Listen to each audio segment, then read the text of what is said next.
오늘 뉴욕 증시는 에너지 가격 급등과 중동 지정학 리스크 확대 속에서 주요 지수가 일제히 큰 폭으로 하락했습니다.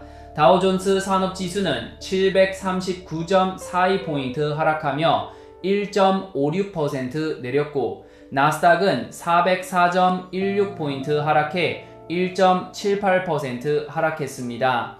S&P 500은 103.18포인트 떨어지며 1.52% 하락했고 러셀 2000은 2.15% 하락하며 주요 지수 가운데 가장 큰 낙폭을 기록했습니다. 특히 러셀 2000의 하락폭이 더 컸다는 점은 오늘 장이 단순히 대형 기술주 조정에 그친 것이 아니라 중소형주까지 포함한 전반적인 리스크 회피 장세였음을 보여줍니다.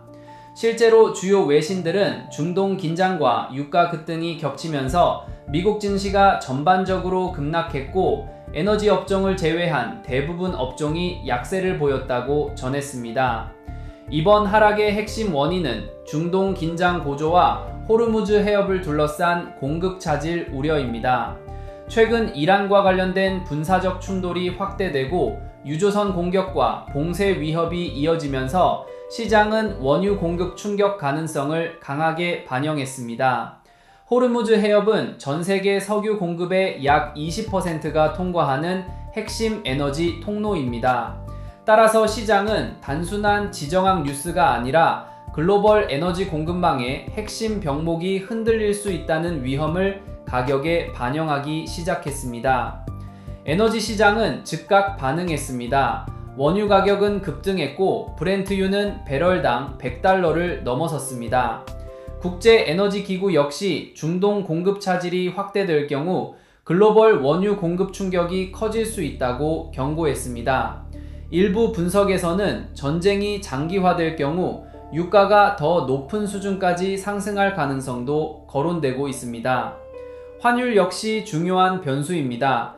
달러는 안전자산 선호 속에서 강세 흐름을 보였고 글로벌 금융시장은 주가 하락과 유가 상승, 달러 강세가 동시에 나타나는 전형적인 지정학적 충격 장세를 보였습니다. 섹터별로 보면 기술주와 경기 민감주가 전반적으로 약세를 보였습니다. 엔비디아와 AMD, 메타, 아마존 등 주요 기술주들이 일제히 하락했고 반면 에너지 기업들은 유가 상승의 수혜를 받으며 상승했습니다. 실제 시장에서도 에너지 업종이 주요 상승 업종으로 나타났고 산업주와 기술주가 상대적으로 큰 하락폭을 기록했습니다. 기술주가 특히 약했던 이유는 유가 상승이 인플레이션 우려를 다시 자극하기 때문입니다. 에너지 가격이 상승하면 물가 상승 압력이 커지고 이는 연준의 금리 인하 기대를 약화시키게 됩니다. 금리가 높은 수준에서 오래 유지될수록 미래 성장 가치에 대한 할인율이 커지기 때문에 AI와 반도체, 빅테크 같은 성장주는 상대적으로 더 큰 압박을 받게 됩니다. 지금 시장이 가장 우려하는 시나리오는 스태그플레이션 가능성입니다.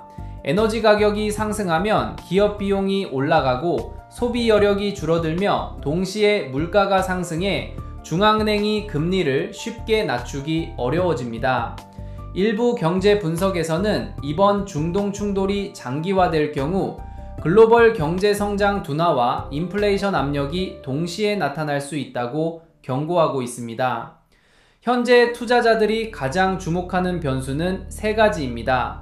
호르무즈 해협을 둘러싼 군사적 긴장이 얼마나 장기화될지, 국제유가가 $100 이상에서 얼마나 오래 유지될지, 그리고 연준이 이러한 인플레이션 위험 속에서 어떤 금리 정책을 선택할지입니다. 이러한 미국 증시 마감 흐름을 고려하면 오늘 한국 증시는 단기적으로 변동성이 확대될 가능성이 높습니다.